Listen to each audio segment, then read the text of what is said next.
حضرت عبداللہ المزنی رضی اللہ تعالیٰ. کچھ لوگوں کی نا زندگی بڑی مختصر ہوتی ہے، لیکن جتنے زندگی میں لمحات ہوتے ہیں نا، ایک ایک لفظ بڑا قیمتی ہوتا ہے، شب و روز میں ایک ایک جملہ بڑا قیمتی ہوتا ہے. مختصر سی میری کہانی ہے، پر جو بھی ہے آپ کی مہربانی ہے.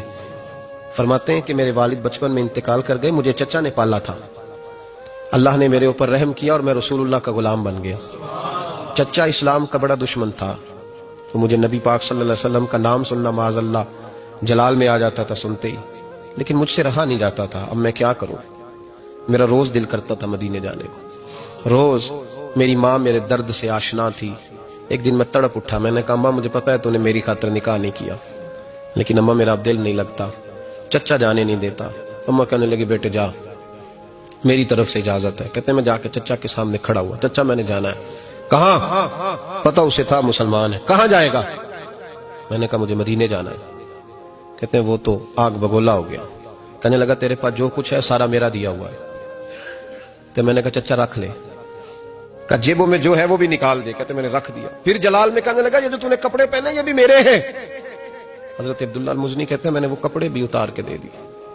میرا وجود ننگا ہو گیا. تینوں لب دیں آپ گواچے، سانو اپنی خبر نہ کوئی، ساتھوں پارے ککھ گلیاں دے، ککھ گلیاں دے. سانو آخ دے لوگ شدائی، کیونکہ اسی ننگ نموس دا ساڑ کے چولا، گل پہنے تاج گدائی، آزم اپنا آپ گوایا ہے تا یار نے چاہتی پائی. فرمانے لگے میں اماں کے پاس گیا اور جا کے کہا اماں پہلے بھی تو میں ایک دن ننگا پیدا ہوا تھا، تو نے کپڑے دیے، پھر ننگا ہو گیا ہوں، کپڑے دے. کہتے اماں نے 2 عورتوں والے لباس دیے، وہ پہن کے میں مدینے پہنچا. میں بڑی غربتوں میں آیا تھا، میں دیہاتی تھا، مجھے کچھ کرنا نہیں آتا تھا، پر مجھے یوں لگتا تھا کہ مدینے میں سب سے زیادہ عزت میری ہے، سب سے زیادہ. اللہ کے حبیب نے منع فرمایا کوئی اونچا اللہ اللہ نہ کرے. جب کوئی نماز پڑھ رہا ہو، سو رہا ہو، تو اس کے سامنے اونچا ذکر نہ کرو. کہتے میں ایک دن اونچا اونچا ذکر کر رہا تھا، اونچا اونچا میں ذکر کر رہا تھا، کیونکہ عشق لگا سی کھیڈاں کھیڈ دی نوں، تے مینوں کھیڈاں بھول گئیاں. میں کجل پایا سی یار دے ویکھنے نوں، پھر اودی یاد وچ روندیاں ہی ڈل گئیاں. حیدر شاہ اس گلی کدے نہ رول دی، پر ہن تے رول گئیاں. کہتے میں اونچا ذکر کر رہا تھا تو حضرت عمر فاروق رضی اللہ تعالیٰ نے ڈانٹ دیا. فرمایا تجھے نہیں پتا حضور نے منع کیا؟ تو عمر نے ڈانٹا تو میں چھپ کے بیٹھ گیا کونے میں. حضور آئے نا نماز پڑھانے، تو محبوب نے پتہ کیا وہ عبداللہ کدھر ہے. کہتے میں کونے میں تھا. حضور نے فرمایا کیا ہوا؟ تو میں رو پڑا. میری عزت بڑی تھی نا مدینے میں، کبھی کسی نے کچھ نہیں کہا تھا. نبی کریم نے فرمایا کیا ہوا؟ عرض کی حضور کچھ نہیں.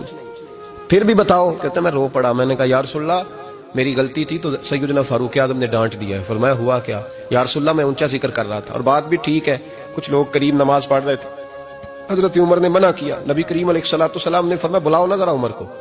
خود قانون حضور نے بنایا ہے کہ اونچا ذکر نہ کرے جب کوئی نماز پڑھ رہا، بلاؤ نا عمر کو.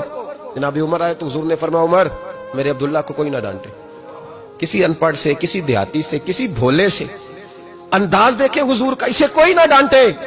پھر حضور نے فرمایا تمہیں پتہ ہے یہ میرے لیے کتنی تکلیفیں برداشت کر کے آیا؟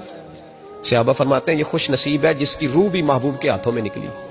اور جب جنازہ اٹھا تو حضور کی داڑھی سے ہم نے آنسوں کے قطرے ٹپکتے دیکھے.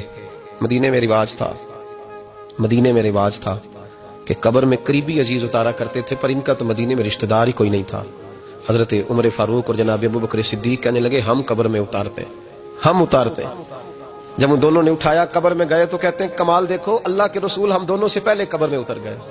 اور حضور نے یل بدایا والنہایا میں موجود ہے، کہا مجھے دو میں قبر میں اتارتا ہوں. کہتے ہیں حضور نے تنے تنہا پکڑا، تنے تنہا قبر میں اتارا. پسے مردن فرشتوں نے جو تلاشی لی تو کیا نکلا؟ فقط ایک دل کے گوشے سے خیال مصطفیٰ نکلا.